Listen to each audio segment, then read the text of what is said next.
working to get very invested in the grants that you're reading. And you do tend to advocate for one, make that job easy for the reviewer, give them the information they need. You know they're going to look now at scientific impact on the field, impact on public health, use those words. Don't make it hard to find what they need to argue for it. And again, this is only beginning to, we haven't seen any grants that have gone through this new review. I wanted to give you a heads up as to the best of our knowledge how it's going to operate. But again, it is not, it hasn't existed until now. It's been a different system of review. So this is what we expect with the first cycle of grants going in, which will be reviewed in the late winter. And again, I think I talked about this, that I think that tiebreakers, that when grants have identical scores, impact mission relevance. Did you do your homework? Did you find out what the Institute is interested in? You both have the same score. They're both great grants, but you talked about something that is on the agenda of your particular institute. And again, all institutes have agendas. They all have missions, and they change over time. So you're looking at, and again, I'm making this up, I don't know that this is true. Well, NIAID, NIDDK, that's an easy one, digestive disorders and kidney disease.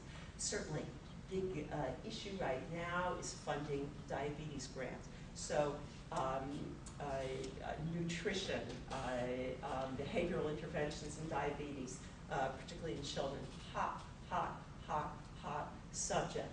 So you're going to NIDDK, and yours has to do with the new, potentially a behavioral intervention that has to do with childhood prevention of type 2 diabetes in children. Someone else is doing something on some rare type of illness, metabolic syndrome that we see in kids. You know what? Yours is on the agenda. They're both great grants. Yours addresses mission priorities. You will get funded first. So know what the mission is know what the Institute is interested in funding. And now they're making that clear. Because boy, has it been murky to try and figure out. There are different categories of unfunded grants, so I want you to know this. In the past, if you were scored, now all grants are scored. In the past, if you were scored but not funded, and it's certainly true now, all of you will be scored. Anyone who submits a grant, you're scored, but it wasn't a high enough score to get funded. You can revise, you can resubmit. Don't confuse that with a particular category that you need to know called not recommended for further consideration. These are very different things. You're scored, but not a good enough score to get funded. Okay, you read the summary statement, you figure out whether they're trying to encourage you to reapply. You can always revise if it's scored but not funded. There's a different category called not recommended for further consideration. The slang term is you got nerfed. Not recommended for further consideration. That means that you cannot revise and resubmit. What the NIH says is that it's applications that are judged to have no significant scientific merit. That's not really what they mean. 99 times out of 100, when you see this designation, there was a gross problem with, that had to do with protection of human subjects. Really, it's invariably a human subjects issue.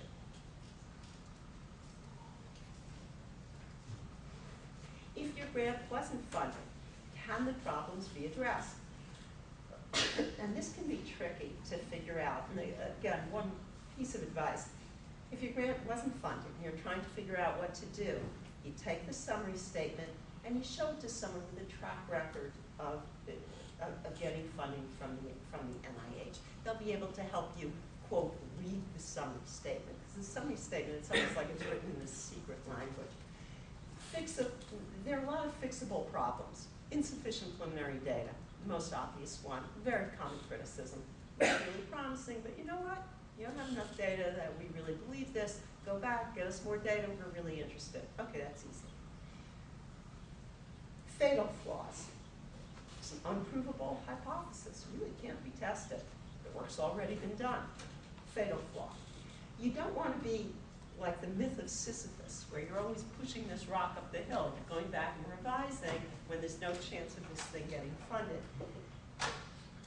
The hardest one to read are the ones that fall in the middle, where it isn't an obvious problem you can fix, and it isn't so obvious that you can't fix it. That vast middle ground, where it's a problem where it just didn't capture anyone's imagination. It wasn't written in a way, just didn't capture anyone's particular interest. No one was really advocating for this particular grant. Very hard call. Get someone to read your summary statement. Oftentimes we feel embarrassed, we didn't get funded, you have your head down, you're walking down the hall. That's crazy. Everybody has been in this situation. Damning with faint praise versus many fixable problems. I want to talk to you for a minute about this. When you get back your summary statement, very common misperception. You'll see a whole lot of criticisms. You got a score, let's say, and using the current scoring system, since we're not familiar with the new one yet, and we don't know what the range is really going to shake out to be. In the current funding system, let's say you got a score of 200. Very good score. Very good score. Did a great job. You should be very proud. You're not going to be funded this time. It's a good score. It means they definitely want you to revise and come back. When you look at it, this summary statement is so long. They've identified so many different criticisms that you think, I don't get it. They must have hated this grant. Someone else, by contrast, gets a score, let's say, wasn't funded. They get a score, and it seems like there are no criticisms. And you're thinking, gosh, they must have really liked this. They were just, they scored me low, but they really liked this. There's nothing they criticized. It's exactly the opposite right now. And I don't know how it'll shake out in the future, but when your reviewers take their time and give you very discrete, identifiable things to fix, to amend, it's hard not to get your back up and not to become really aggravated, but the sign is clear, it is obvious, and it is absolutely, the sign is unmistakable. When there are very specific, identifiable things that they're telling you to change, the message is that they are interested in seeing you revise and resubmit. When it's a very vague summary statement where, just didn't like their fire, they really did not, say that there were too many things they didn't like, but they gave you kind of a, not very encouraging score. They gave you a score of 350, let's say, using the current scoring system. They gave you a score of 350, and gosh, I don't know why they did that. They only criticized a couple of things. I know that I'll get this grant funded with a revision. You probably won't. It means that it didn't generate a lot of excitement. So it is really tricky when you look at that summary statement to figure out what the message is. Take the summary statement, not the minute you get it, the next day, after you've had a little time to reflect, take the summary statement, share it with someone with experience reading things. After the study section meeting, they're going to calculate your final impact score, and they're comparing your grant to the others for this study section meeting, and typically they go back 3 study section meetings, and they'll give you a percentile, how you did compared, what's the, it was better than 40% of grants, whatever the percentile may be. Your SRO, that scientific review administrator, will prepare a summary statement. The applications that weren't discussed at study section are removed from the pile, and you get your review at this point. The discussed applications, those that were in the top half, that had the best final impact scores, those now are sent on to the Institute for consideration of funding. At the Institute, as I said, they can fund the grants exactly in order. Like, let's say it goes to the Institute, and you would think, okay, at the Institute, they're going to fund the top 10% of grants. But again, this is where the Institute comes into play.